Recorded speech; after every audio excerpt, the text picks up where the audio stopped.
ইস্তেখারার নামাজের নিয়ম কি? ইস্তেখারা করলে কি স্বপ্নে কোনো ইঙ্গিত পাওয়া যায়?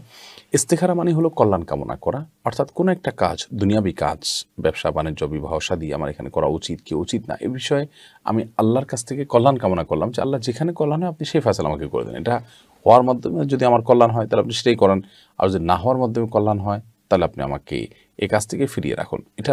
এটাকে বলা ইস্তেখারা। এই ইস্তেখারা খুব গুরুত্বপূর্ণ বিষয়। নবী করিম সাল্লাল্লাহু আলাইহি ওয়াসাল্লামের বহু হাদিস আছে এর ফজিলতে, যে মা খাবা মান ইস্তাশারা ওয়া মা নাদিমা মান ইস্তাখারা।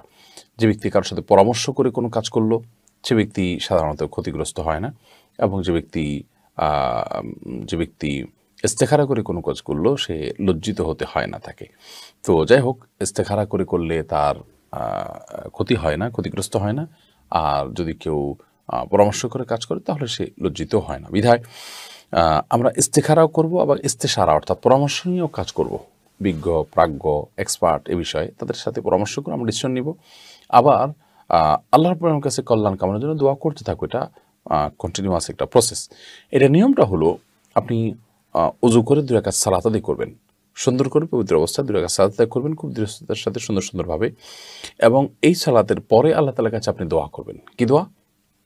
আল্লাহুম্মা ইন্নী আস্তাখিরুকা বিইলমিকা ওয়া আস্তাকদিরুকা বিকুদরাতিক ওয়া আসআলুকা মিন ফাদলিকাল আযীম ফাইন্নাকা তাকদিরু ওয়া লা আকদির ওয়া তা'লামু ওয়া লা আ'লাম ওয়া আনতা আল্লামুল গুয়ুব।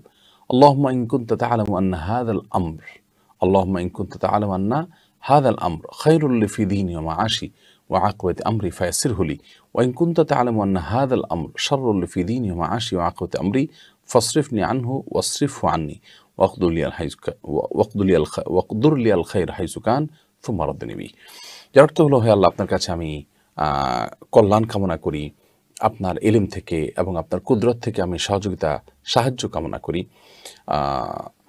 আল্লাহুম্মা ইন্নী আস্তাগফিরুকা বিইলমিকা ওয়া আস্তাকদিরুকা বিকুদরাতিকা ওয়া আসআলুকা মিন ফাদলিকাল আযীম, এবং আপনার মহান অনুগ্রহ থেকে আমি আপনার কাছে প্রার্থনা করি।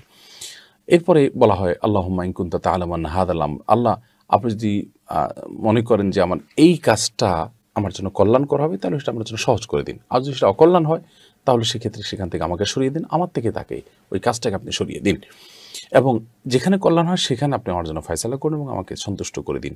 নবী করিম সাল্লাল্লাহু আলাইহি ওয়াসাল্লাম ইস্তেখারা সাহাবীদেরকে এরকম গুরুত্বের সাথে শেখাতেন যে এক সাহাবী বলেছেন নবী করিম সাল্লাল্লাহু আলাইহি ওয়াসাল্লাম নিয়মিত ইস্তেখারা এবং ইস্তেশারার ব্যাপারে আমাদেরকে পরামর্শ দিয়েছেন। বিধায় আমরা ইস্তেখারা সালাত আদায় করব, 2 রাকাত সালাত আদায় করে তারপরে এই দোয়াটা পাঠ করব। এটি সুন্নাহ, নবী সাল্লাল্লাহু আলাইহি ওয়াসাল্লাম এটি করতেন।